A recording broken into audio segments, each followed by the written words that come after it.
오늘 소개할 사연은 정말 충격적입니다. 한 남성분이 보내주신 이야기인데요.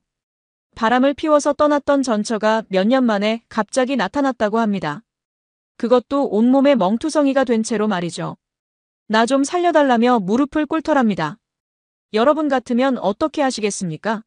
자신을 배신하고 떠난 사람을 도와주시겠습니까? 본격적인 이야기 시작 전에 아직 무료 구독하지 않으셨다면 무료 구독 버튼 꼭 눌러주시고 함께 실화 속으로 들어가 볼까요? 오늘의 실화 사연 지금 시작합니다. 안녕하세요. 오늘 이렇게 제 이야기를 들려드리게 되었습니다. 저는 박준석이라고 하고 올해 42입니다. 작은 자동차 정비소를 운영하고 있죠.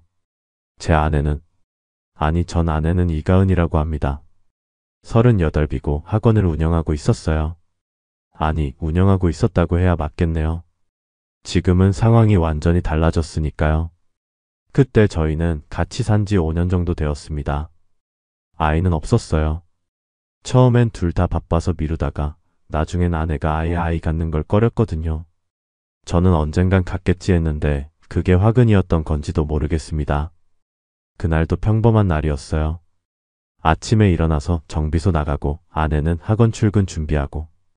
그런데 그날따라 아내 표정이 좀 이상했습니다.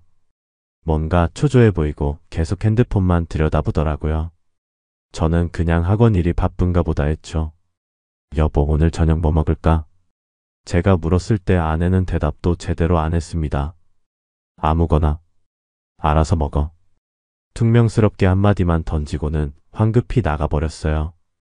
뭔가 이상하다 싶었지만 그냥 넘어갔습니다. 부부가 항상 다정할 순 없잖아요. 저도 바쁠 때 퉁명스럽게 대답할 때 있으니까요. 그런데 저녁 무렵에 정비소 일을 마치고 집에 돌아왔는데 아내 차가 집 앞에 있는 겁니다. 평소보다 훨씬 일찍 들어온 거죠. 이상하다 싶어서 집에 들어갔는데 아내는 침대에 누워서 멍하니 천장만 바라보고 있었습니다. 왜 이렇게 일찍 와? 학원은? 오늘 수업 없어서. 나 내일 차 놓고 갈 테니까 좀 봐줘. 라이트가 안 켜져. 목소리가 너무 차가웠습니다. 뭔가 잘못됐다는 느낌이 확 왔어요. 그런데 뭐가 잘못됐는지 알 수가 없었죠. 저는 그냥 밥이나 먹자고 했고 아내는 식욕 없다며 거절했습니다. 그날 밤 아내는 저한테 등을 돌리고 잤어요. 다음날 아침 아내가 출근하고 나서 아내 차를 가지고 정비소를 나갔습니다. 그러다 우연히 아내 차 뒷좌석을 봤는데 거기서 이상한 게 보였어요. 남자 지갑이었습니다. 명품 지갑이더라고요. 저는 절대 그런 거 안 쓰는데 말이죠. 손이 떨렸습니다. 그래도 혹시나 싶어서 지갑을 열어봤어요. 그 안에 들어있던 건 이걸 어떻게 설명해야 할까요? 콘돔이었습니다. 사용하지 않은 상태로 2개나 들어있었어요. 머리가 하얘졌습니다. 왜 남자 지갑이 우리 아내 차에 있고 왜 거기 콘돔이 들어있는 건지. 그날 저녁 아내가 돌아왔을 때 저는 지갑을 식탁 위에 올려뒀습니다. 아내는 현관문을 열고 들어오다가 그걸 보더니 얼굴이 새하얗게 질렸어요. 그런데 금방 표정을 바꾸더니 태연한 척했습니다. 이게 뭐야? 제가 물었을 때 아내는 한참을 말이 없다가 이렇게 말했습니다. 학원 선생 거야. 차에 놓고 내렸나봐. 왜 선생 지갑이 당신 차에 있는데? 같이 학원 일 보러 나갔다 왔어. 거짓말이었습니다. 아내 목소리가 떨리고 있었거든요. 눈도 제대로 못 마주치고요. 저는 참았습니다. 증거가 더 필요했으니까요. 그날 밤 저는 잠든 척을 했습니다. 그리고 새벽에 일어나 아내가 자는 걸 확인하고 아내 핸드폰을 봤습니다. 비밀번호는 알고 있었거든요. 메시지 목록에 태훈이라는 이름이 있었어요. 열어보니 정말 차마 말로 다 못할 내용들이었습니다. 오늘 너무 좋았어. 다음엔 거기 호텔 가자. 남편한테 들키지 않게 조심해. 속이 뒤집혔습니다. 손이 너무 떨려서 폰을 제대로 잡을 수도 없었어요. 저는 침대에 누워서 천장만 바라봤어요. 눈물이 나려고 했지만 참았습니다. 울면 안 될 것 같았거든요. 며칠 뒤 저는 아내한테 직접적으로 물어봤습니다. 더 이상 참을 수가 없었어요. 당신 지금 다른 남자 만나고 있지? 아내는 순간 얼어붙더니 한참을 침묵하다가 고개를 끄덕였습니다. 인정한 거예요. 그것도 너무나 태연하게. 맞아. 만나고 있어. 그 순간 세상이 무너지는 것 같았습니다. 설마 정말 인정할 줄은 몰랐거든요. 저는 소리쳤어요. 왜? 내가 뭘 잘못했는데. 그런데 아내는 차갑게 웃으며 이렇게 말했습니다. 당신이랑 있으면 숨이 막혀. 당신은 재미없고 매일 기름 냄새 풍기고 집에 와서는 텔레비전만 봐. 나도 이제 좀 자유롭게 살고 싶어. 삶이 답답하다고. 우린 너무 안 맞는 것 같아. 제가 재미없다고요? 기름 냄새 풍긴다고요? 저는 아내 학원 대출금까지 제 정비소 돈으로 갚아줬습니다. 아내가 하고 싶은 거 다 하라고 지원했어요. 그런데 이게 제가 돌아오는 답이라는 게 믿기지 않았죠. 그날 밤 저는 한숨도 못 잤습니다. 아내는 제 옆에서 편하게 자더라고요. 어떻게 그렇게 태어날 수 있는지 이해가 안 갔어요. 다음날 아침 저는 아내한테 말했습니다. 그 남자 만나는 거 당장 끊어. 우리 다시 시작하자. 하지만 아내는 단호하게 거절했습니다. 싫어. 나 이제 태훈 씨랑 살 거야. 이혼해줘. 이혼이라는 말이 나오니까 정말 현실이 된 것 같았어요. 저는 절대 이혼 못한다고, 그 남자 만나는 거 끊지 않으면 법적으로 대응하겠다고 했습니다. 아내는 비웃기만 했죠. 법적으로? 어쩌겠다는 거야? 난 이미 마음 떠났어. 당신이 뭘 해도 소용없어. 며칠 뒤 더 충격적인 일이 벌어졌습니다. 퇴근하고 집에 돌아왔는데 거실에 낯선 남자가 앉아 있는 거예요. 바로 그 김태훈이었습니다. 40쯤 돼 보이는 남자였는데 영어학원 강사라더군요. 정장을 말끔하게 차려입고 앉아서 마치 자기 집인 것처럼 편하게 커피를 마시고 있었어요. 당신이 남편분이시죠? 처음 뵙겠습니다. 그 남자는 저한테 인사를 건넸습니다. 웃으면서요. 저는 이를 악물었습니다. 당신이 내 아내를 꼬신 그 남자야? 꼬셨다니요. 가은 씨가 저를 좋아한 겁니다. 우리 서로 사랑해요. 사랑이라는 말을 너무 당당하게 하더군요. 아내는 옆에서 아무 말도 안 했습니다. 그냥 고개만 숙이고 있었어요. 저는 그 남자한테 당장 나가라고 소리쳤습니다. 여기 내 집이야. 당장 나가. 하지만 태우는 전혀 놀라지 않고 천천히 일어나더니 이렇게 말했습니다. 가은 씨 사랑했으면 놔주시죠. 그게 가은 씨를 위한 겁니다. 저희 행복하게 살 겁니다. 억지로 붙잡아봤자 가은 씨만 힘들어요. 그 말을 듣는 순간 정말 주먹이 나갈 뻔했습니다. 하지만 참았어요. 폭력은 제가 불리해지니까요. 그 남자는 여유롭게 나가면서 아내한테 전화하라는 듯이 손짓을 하고 갔습니다. 정말 저를 완전히 우습게 보는 거였어요. 그날부터 저는 변호사를 알아봤습니다. 친구 소개로 괜찮은 변호사를 만났고 상황을 다 설명했어요. 변호사는 이렇게 말했습니다. 상간자 소송 가능합니다. 증거는 충분하고요. 다만 아내분이 이혼을 원하면 결국 이혼은 하게 될 겁니다. 저는 알고 있었어요. 이미 아내 마음이 떠난 걸.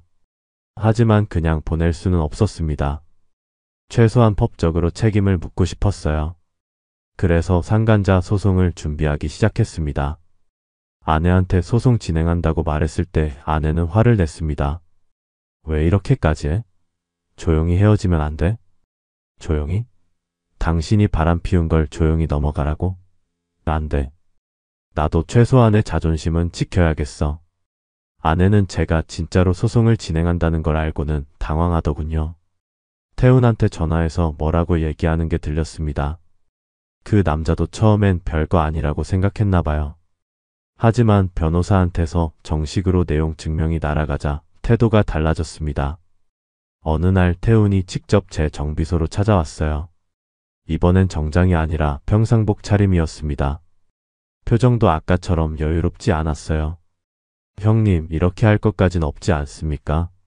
우리 합의 좀 봅시다. 합의? 무슨 합의? 제가 돈 좀 드릴 테니까 소송은 취하해 주세요. 가은 씨도 힘들어하고 있습니다. 저는 코웃음 쳤습니다. 얼마 줄 건데? 1000만 원 어떻습니까? 웃기고 있네. 당신이 내 인생 망가뜨린 걸 1,000만 원으로 해결하자고. 태우는 난처한 표정을 지었습니다.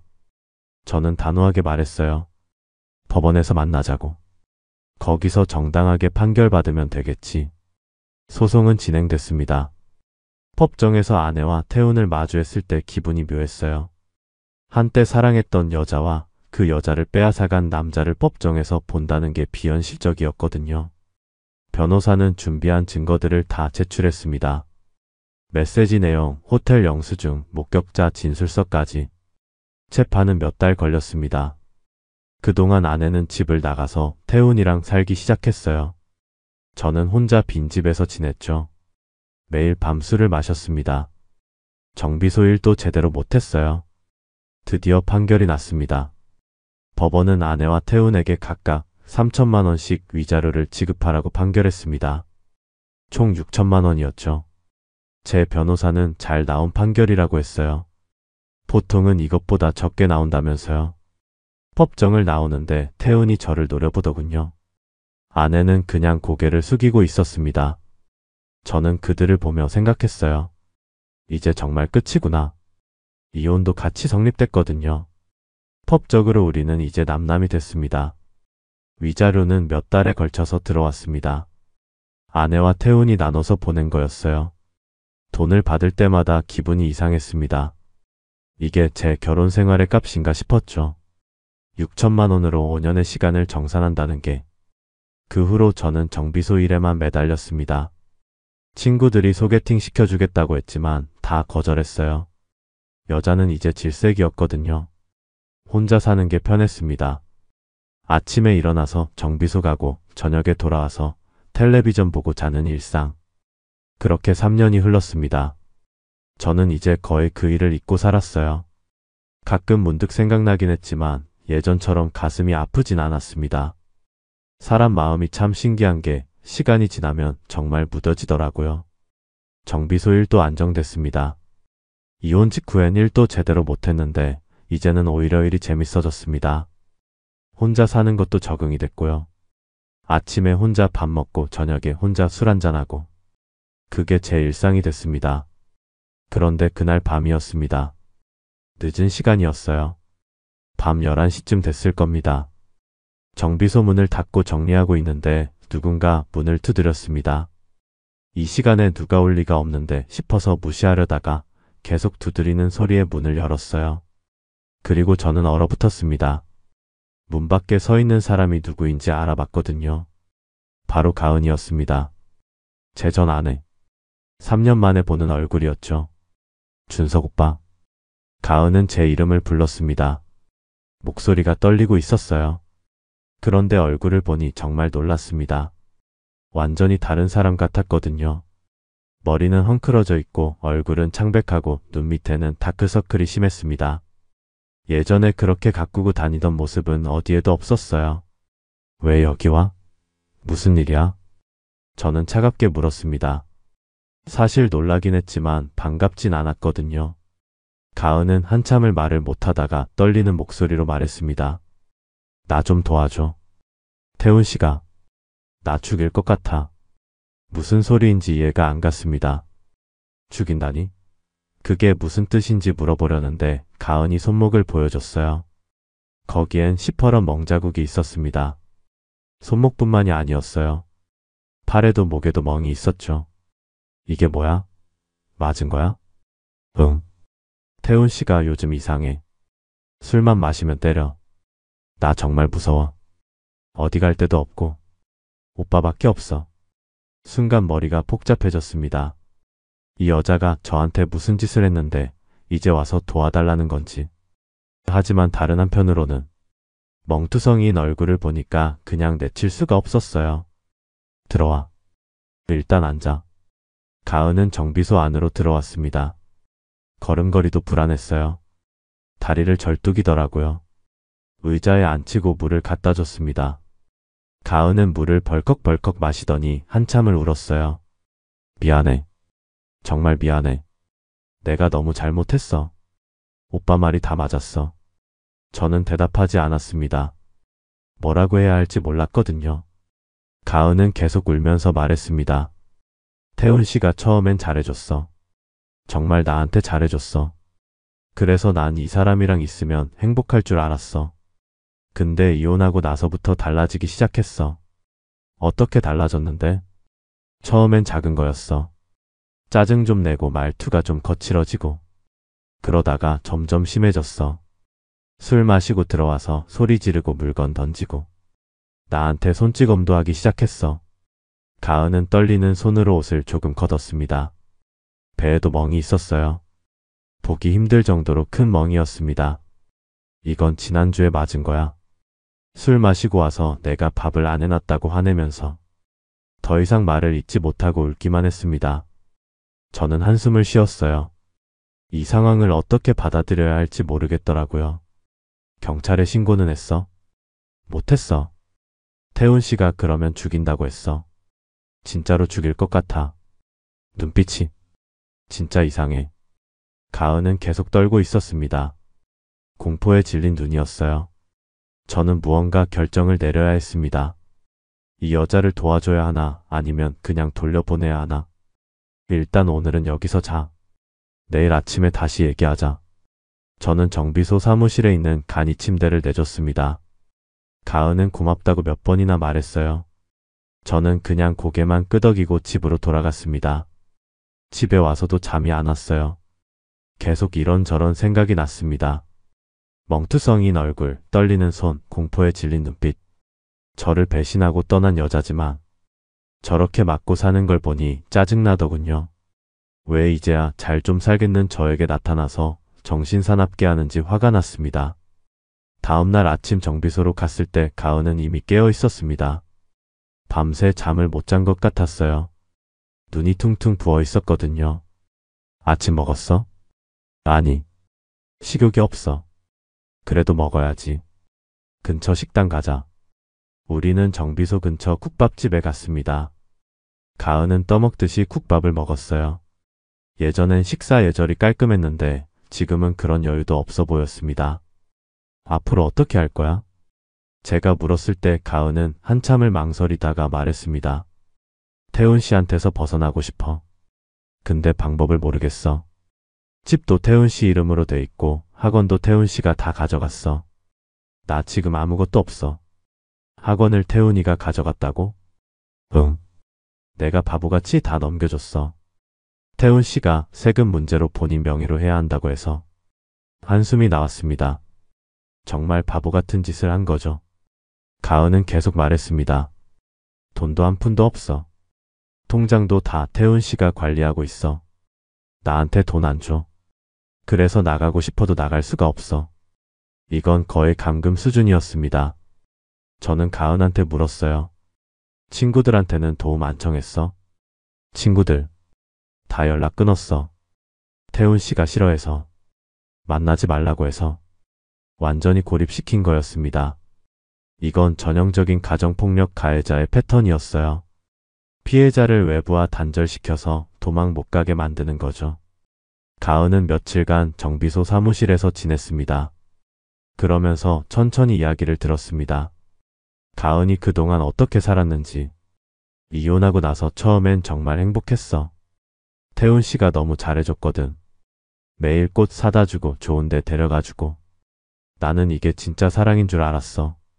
가은은 담담하게 말했습니다. 눈물은 이미 다 말라버린 것처럼 보였어요. 근데 같이 살기 시작하면서 달라졌어. 처음엔 작은 거였어. 내가 늦게 들어오면 어디 갔었냐고 캐묻고 핸드폰 검사하고. 나는 그게 질투라고 생각했어. 날 사랑하니까 그런 거라고. 그래서? 응. 그러다가 점점 심해졌어. 친구 만나는 것도 싫어하고 혼자 외출하는 것도 싫어하고. 내가 조금이라도 반항하면 화를 내고 소리를 질렀어. 처음엔 그냥 참았어. 곧 나아지겠지 했거든. 가은은 한숨을 쉬었습니다. 그런데 안 나아졌어. 오히려 더 심해졌지. 술을 마시기 시작했어. 매일 밤 술 마시고 들어와서 트집 잡고 때렸어. 내가 뭘 잘못했는지도 모르겠어. 그냥 기분 나쁘면 때리는 거야. 학원은 언제 빼앗긴 거야? 1년 전쯤. 태훈 씨가 세금 문제 때문에 본인 명의로 해야 한다고 했어. 나는 믿고 다 넘겨줬지. 근데 그게 함정이었어. 명의를 넘기고 나서 태훈 씨가 학원을 팔아버렸어. 팔아버렸다고? 다른 사람한테 넘겼어. 그리고 그 돈으로 술값이랑 도박으로 다 날려버렸어. 나는 아무것도 못 받았어. 이건 사기였습니다. 명백한 사기죠. 저는 가은한테 말했어요. 그거 고소할 수 있어. 사기야. 알아. 근데 못해. 태훈 씨가 뭐라고 할지 무서워. 진짜로 날 죽일 것 같아. 가은의 목소리는 떨리고 있었습니다. 진심으로 두려워하는 게 느껴졌어요. 저는 조심스럽게 물어봤습니다. 혹시 나한테 온 것도 태훈이가 시킨 거야? 가은은 놀란 표정을 지었습니다. 그리고 고개를 저었어요. 아니야. 정말 아니야. 태훈 씨는 내가 어디 있는지도 몰라. 내가 도망쳐 나온 거야. 오빠밖에 갈 데가 없었어. 과연 진실일까요? 저는 확신이 서지 않았습니다. 하지만 일단은 믿기로 했어요. 가은을 쫓아낼 수는 없었거든요. 며칠이 지나고 가은은 조금씩 안정을 찾는 것 같았습니다. 멍도 조금씩 나아지고 밥도 제대로 먹기 시작했어요. 표정도 처음보다는 나아졌습니다. 오빠 정말 고마워. 오빠 아니었으면 나 어떻게 됐을지 몰라. 됐어. 앞으로 어떻게 할지나 생각해. 가능하면 빨리 가면 좋고. 응. 나 일단 일자리부터 구해야 할 것 같아. 그래야 독립할 수 있잖아. 가은은 적극적으로 계획을 세우는 것처럼 보였습니다. 저는 조금 안심했어요. 이 여자가 정말 새 출발을 하려는 것처럼 보였거든요. 어느 날 저녁, 저는 늦게까지 일하고 집에 갔다가 놓고 온 게 생각나 정비소로 돌아왔습니다. 그런데 이상한 걸 발견했어요. 사무실 컴퓨터가 켜져 있었거든요. 분명히 제가 끄고 나왔는데 말이죠. 가은은 어디 잠깐 나갔는지 아무도 없었습니다. 저는 컴퓨터 화면을 봤어요. 인터넷 검색 기록이 남아 있었습니다. 상간자 소송 취소 방법, 위자료 감면 신청, 합의금 돌려받기. 심장이 철렁 내려앉았습니다. 이게 무슨 의미인지 알 것 같았거든요. 그때 골목 끝에서 통화하며 걸어오는 가은이 목소리가 들렸습니다. 알았어. 오빠한테 잘 붙어 있을게. 조금만 기다려. 돈 받아낼 수 있을 것 같아. 손이 떨렸습니다. 이게 진짜인가 싶었어요. 가은이 여전히 태훈과 연락하고 있었고 저한테서 돈을 뜯어내려는 계획을 세우고 있었던 겁니다. 멍투성이 얼굴, 떨리는 손, 공포에 질린 눈빛. 그게 다 연극이었다는 건가요? 아니었습니다. 멍은 진짜였어요. 태훈이 실제로 때린 건 맞을 겁니다. 저는 화면을 캡처했습니다. 증거로 남겨둬야 했거든요. 그리고 조용히 컴퓨터를 끄고 나왔습니다. 가은이 정비소를 들어오면서 마주쳤고 아무것도 모르는 척했어요. 오빠 무슨 일이야?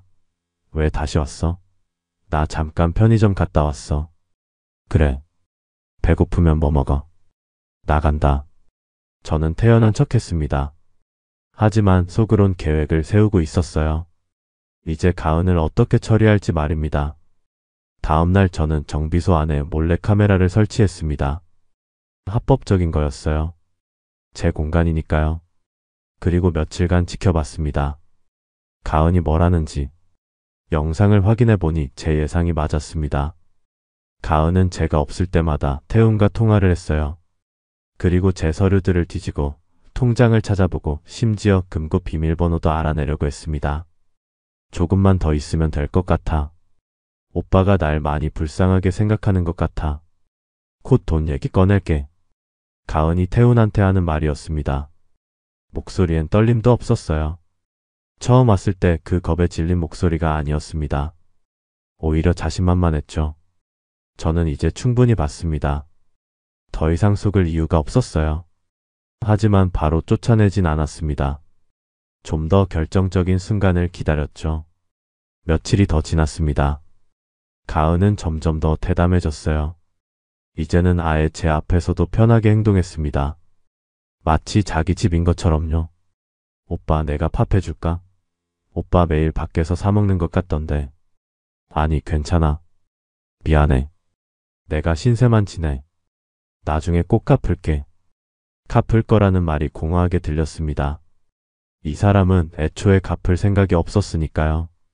오히려 더 가져갈 생각만 하고 있었죠.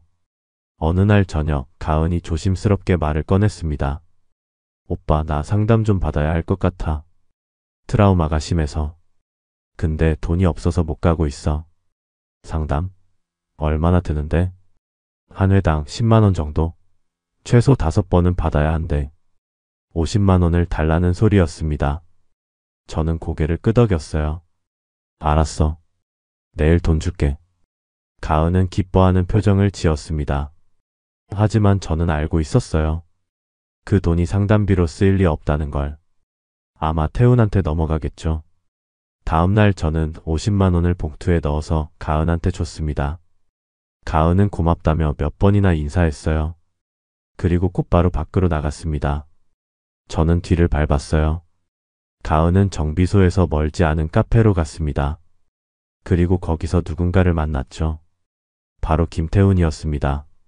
저는 카페 밖에서 지켜봤어요. 두 사람은 친밀하게 대화를 나눴습니다. 가은은 봉투를 태훈한테 건넸고 태훈은 만족스러운 표정으로 받았어요. 그 모습을 보니까 정말 화가 났습니다. 하지만 참았어요. 아직 때가 아니었으니까요. 저는 조용히 돌아와서 더 많은 증거를 모으기 시작했습니다. 며칠 뒤 가은이 또 돈을 요구했습니다. 이번엔 병원비였어요. 오빠, 나 치과 가야 할 것 같아. 이가 너무 아파. 태훈 씨한테 맞을 때 부러진 것 같아. 얼마 필요해? 100만 원 정도? 이번엔 100만 원이었습니다. 점점 대담해지더군요. 하지만 저는 또 줬습니다. 그리고 다시 뒤를 밟았어요.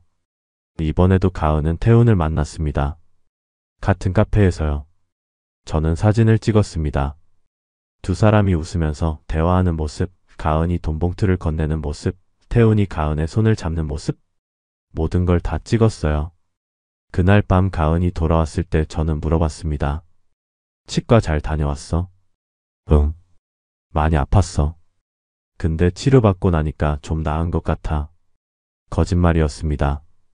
치과에 간 게 아니라 태훈을 만나러 간 거였죠. 저는 그냥 고개만 끄덕였어요. 그래, 다행이네. 푹 쉬어.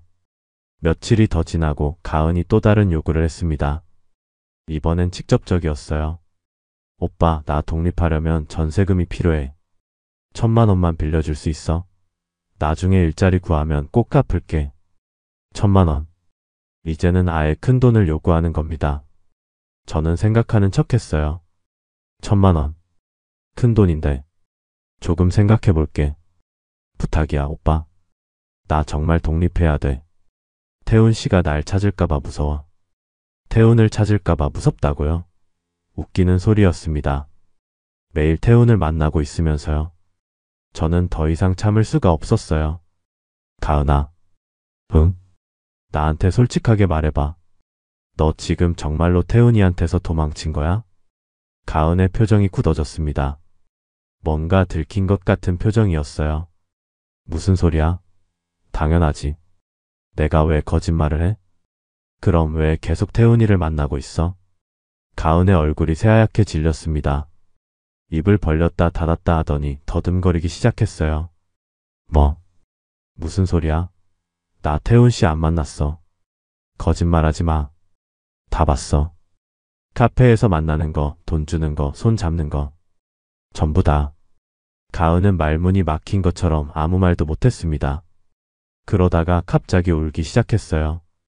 미안해, 오빠. 나도 어쩔 수 없었어. 태훈 씨가 시켰어. 안 하면 날 죽인다고 했어. 하지만 저는 더 이상 속지 않았습니다. 이미 다 알고 있었거든요. 태훈이가 시켰다고? 그럼 카페에서 웃으면서 얘기하던 건 뭐야? 손잡고 다정하게 대화하던 건? 가은은 대답하지 못했습니다. 그저 계속 울기만 했죠. 저는 차갑게 말했어요. 내일까지 나가. 오빠, 제발. 내 말 좀 들어봐. 진짜 사정이 있어서. 됐어. 더 이상 듣기 싫어.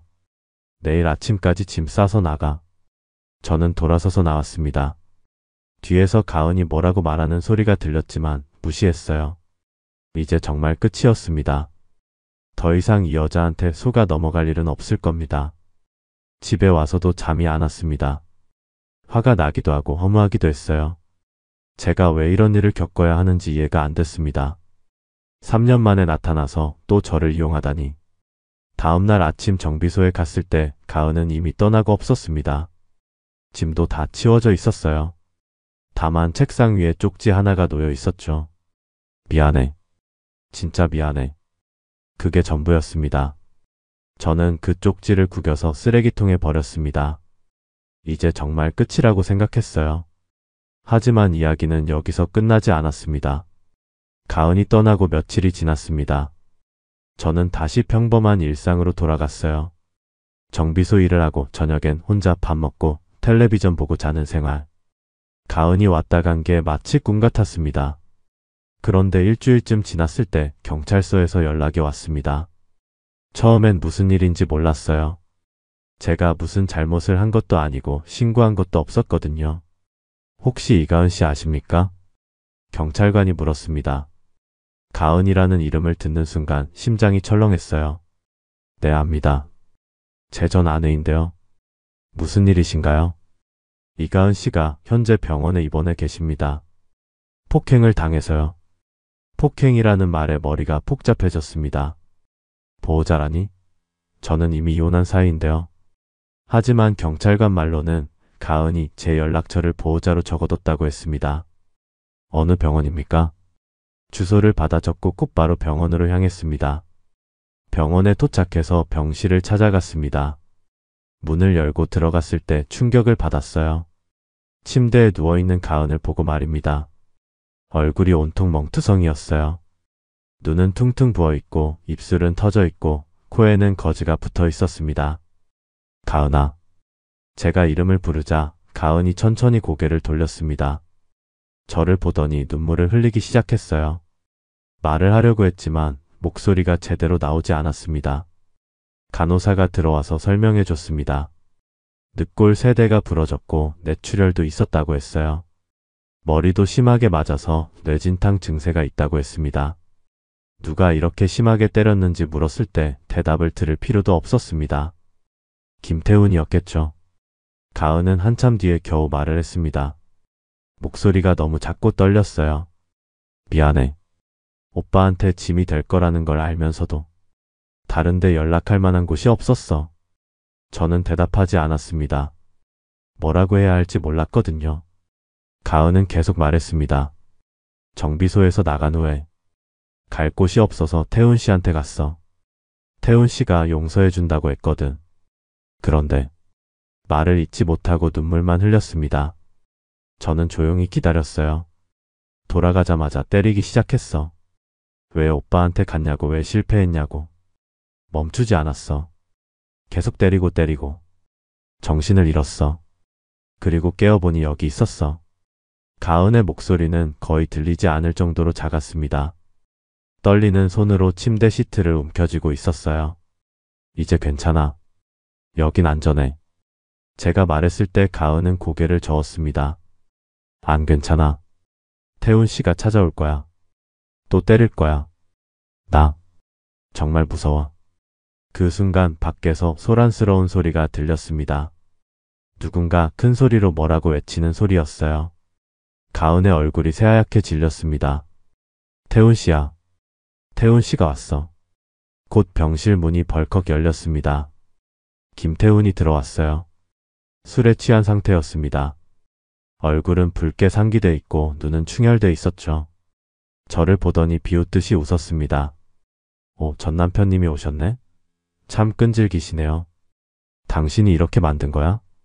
제가 물었을 때 태훈은 어깨를 으쓱했습니다.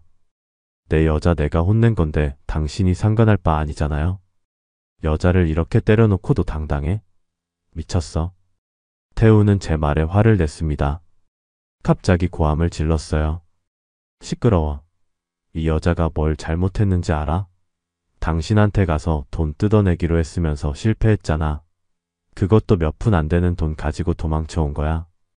그 말을 듣는 순간 모든 게 명확해졌습니다.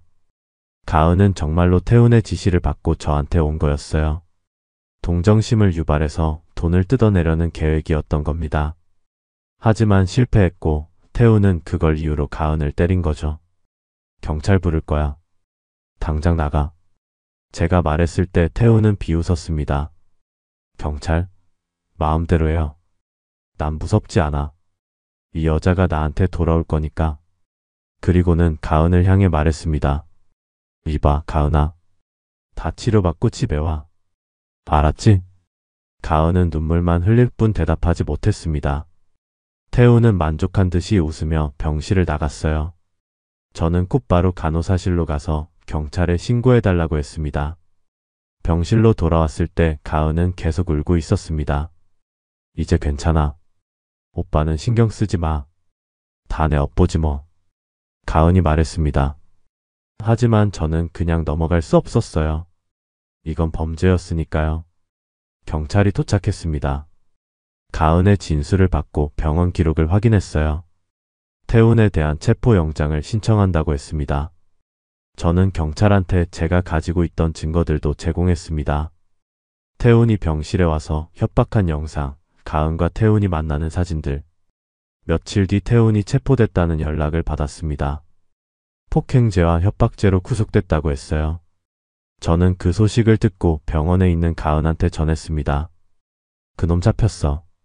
이제 안심해도 돼. 가은은 그제야 안도하는 표정을 지었습니다. 하지만 여전히 불안해 보였어요. 재판은 어떻게 돼? 변호사랑 상담해봤어. 증거가 확실해서 실형받을 가능성이 높대. 가은은 고개를 끄덕였습니다. 그리고 조심스럽게 물었어요. 오빠, 나한테 화났지? 저는 솔직하게 대답했습니다. 화났어. 당연히 화나지. 나를 또 이용하려고 했잖아. 미안해. 정말 미안해. 나도 싫었어. 근데 태훈 씨가 안 하면 죽인다고 해서. 가은은 울먹였습니다. 저는 한숨을 쉬었어요. 됐어. 이제 그런 얘기는 하지 말자. 앞으로. 나 어떻게 살아야 할지 모르겠어. 아무것도 없어. 집도 없고 돈도 없고 일자리도 없고. 가은의 목소리는 절망적이었습니다. 저는 냉정하게 말했어요. 그건 당신이 알아서 해야 할 일이야. 나는 더 이상 도와줄 수 없어. 알아. 당연하지. 오빠한테 이미 너무 많이 폐를 끼쳤어. 그날 이후로 저는 병원에 가지 않았습니다. 가은이 퇴원했다는 소식도 들었지만 연락하지 않았어요. 정말로 끝이라고 생각했거든요. 몇 달이 지나고 재판이 시작됐습니다. 검사가 저한테 증인으로 나와달라고 요청했어요. 저는 법정에 섰습니다. 태우는 피고석에 앉아 있었죠. 저를 보더니 독한 눈빛을 보냈습니다. 검사가 질문했습니다. 피고인이 피해자를 어떻게 대했는지 아시는 대로 말씀해 주십시오. 저는 제가 본 것들을 말했습니다. 멍투성이었던 가은의 얼굴, 떨리던 손, 공포에 질린 눈빛, 그리고 태훈이 병실에 와서 협박했던 일. 모든 걸 다 말했어요. 태훈의 변호사가 반론했습니다. 증인께서는 피해자의 전남편이시죠? 피고인에게 좋지 않은 감정을 가지고 있는 게 아닙니까? 좋지 않은 감정이 있는 건 맞습니다. 하지만 제가 말씀드린 건 모두 사실입니다. 증거도 있습니다. 저는 제출한 사진들과 영상들을 가리켰습니다. 변호사는 더 이상 반론하지 못했어요. 가은도 증인으로 나왔습니다. 가은은 떨리는 목소리로 자기가 겪은 일들을 말했습니다. 처음엔 사랑이라고 생각했지만 점점 통제와 폭력으로 변해갔다고. 도망치고 싶었지만 갈 곳이 없었다고. 그리고 마지막으로 심하게 폭행당했다고. 피고인에게 하실 말씀 있으십니까? 판사가 물었을 때 가은은 한참을 침묵하다가 말했습니다. 당신을 용서할 수 없어요. 당신이 한 짓을 절대 잊지 않을 거예요. 태우는 비웃듯이 웃었습니다. 그 모습을 보니 정말 화가 났어요. 저 사람은 끝까지 반성하지 않는 겁니다. 재판은 몇 주 걸렸습니다.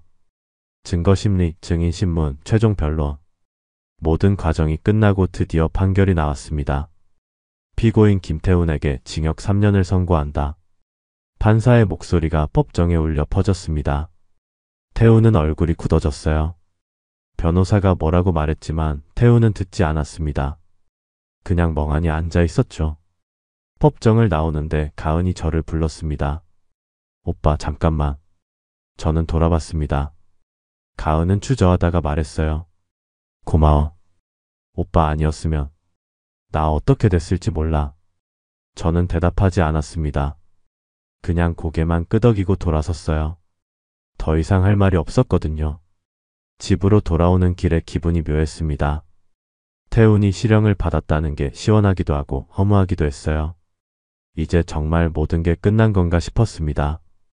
그날 밤 저는 오랜만에 편하게 잠들었습니다. 꿈도 꾸지 않았어요. 그냥 깊이 잠들었죠. 아침에 일어났을 때 기분이 좋았습니다. 뭔가 무거운 짐을 내려놓은 것 같았거든요. 정비소로 출근하는 길에 하늘을 봤습니다.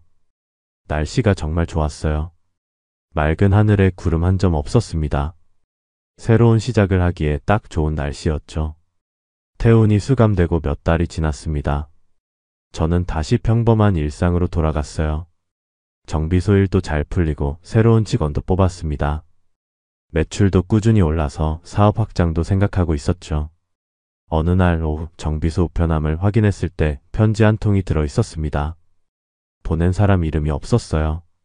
그냥 흰 봉투였습니다. 뭔가 이상한 느낌이 들었지만 열어봤습니다. 편지였어요. 손글씨로 쓴 짧은 편지였습니다. 오빠에게. 미안해. 정말 미안해. 내가 한 짓을 변명할 생각은 없어. 오빠한테 너무 못된 짓을 했다는 거 알아. 용서받을 수 없다는 것도 알고. 오빠 말이 다 맞았어. 태훈 씨는 처음부터 나를 이용한 거였어. 나는 그걸 모르고 오빠를 버렸지. 정말 바보 같은 짓이었어. 이제야 깨달았어. 진짜 사랑이 뭔지. 진짜 소중한 게 뭔지. 하지만 너무 늦었어. 돌이킬 수 없는 걸 알아. 오빠 덕분에 태훈 씨한테서 벗어날 수 있었어. 재판도 잘 끝났고 이제 나도 새 출발을 할 거야. 오빠를 잊고 내 인생을 제대로 살아볼 거야. 오빠도 행복했으면 좋겠어. 좋은 사람 만나서 행복하게 살았으면 좋겠어. 오빠는 그럴 자격이 있어. 진심이야. 마지막으로 한 번만 더 말할게. 정말 미안해. 그리고 고마워. 가은. 편지를 다 읽고 나서 한참을 멍하니 서 있었습니다. 뭔가 복잡한 감정이 밀려왔어요. 화도 나고 안타깝기도 하고 허무하기도 했습니다. 편지 안에는 또 다른 종이가 들어 있었습니다. 은행 송금 영수증이었어요. 3천만 원. 나머지 위자료 돈을 보낸 거였습니다. 저는 그 영수증을 한참 바라봤습니다. 가은이 어떻게 이 돈을 마련했는지 모르겠더군요. 아무것도 없다고 했는데 말이죠. 아마 여기저기서 빌렸을 겁니다. 아니면 힘들게 일해서 모았을 수도 있고요. 솔직히 말하면 돈은 중요하지 않았습니다. 3천만 원이 있든 없든 제 삶은 크게 달라지지 않았거든요. 중요한 건 마음이었어요. 가은이 진심으로 반성하고 있다는 걸 보여주고 싶었던 것 같았습니다. 저는 편지를 천천히 찢기 시작했습니다. 한 장 한 장 조각조각 찢었어요. 그리고 휴지통에 버렸습니다. 영수증도 함께요. 이제 진짜로 끝입니다. 더 이상 과거에 매달리지 않을 겁니다. 며칠 뒤 정비소에서 일하고 있는데 예전 친구한테 전화가 왔습니다. 야, 준서가. 요즘 어때? 그냥 그렇지 뭐. 일하고 있지. 너 아직도 혼자 살아? 소개팅 한번 해볼래? 아니, 괜찮아. 나 혼자 사는 게 편해. 에이, 그래도 사람은 만나봐야지. 좋은 사람 있는데 한번 만나보라고. 친구는 계속 설득했습니다. 저는 귀찮았지만 결국 승낙했어요. 한 번쯤은 나가봐야겠다는 생각이 들었거든요. 소개팅 날짜를 잡았습니다. 다음 주 토요일이었죠. 저는 별 기대 없이 그냥 나갔어요. 어차피 잘 안 될 거라고 생각했습니다. 그런데 만나보니 괜찮은 사람이었습니다. 밝고 긍정적이고 대화도 잘 통하고 오랜만에 편하게 웃었어요. 그 사람도 저를 괜찮게 봤는지 다음에 또 만나자고 했습니다. 집에 돌아와서 거울을 봤습니다. 거울 속에 제 모습이 낯설었어요. 언제부턴가 주름이 생기고 머리에 흰머리도 보였습니다. 시간이 많이 흘렀다는 걸 실감했죠. 그날 밤 저는 결심했습니다. 이제 진짜로 앞을 보고 살자고. 과거는 과거일 뿐이라고. 가은도, 태훈도 그 모든 일들이 이제는 추억일 뿐이라고. 다음날 아침 정비소로 출근했을 때 기분이 좋았습니다. 새로운 시작을 할 준비가 된 것 같았어요. 문을 열고 들어가는데 햇살이 따스하게 비쳤습니다. 이제 진짜 끝이네. 저는 혼자 중얼거렸습니다. 그리고 웃었어요. 오랜만에 진심으로 웃었습니다. 이제 정말로 모든 게 끝났습니다.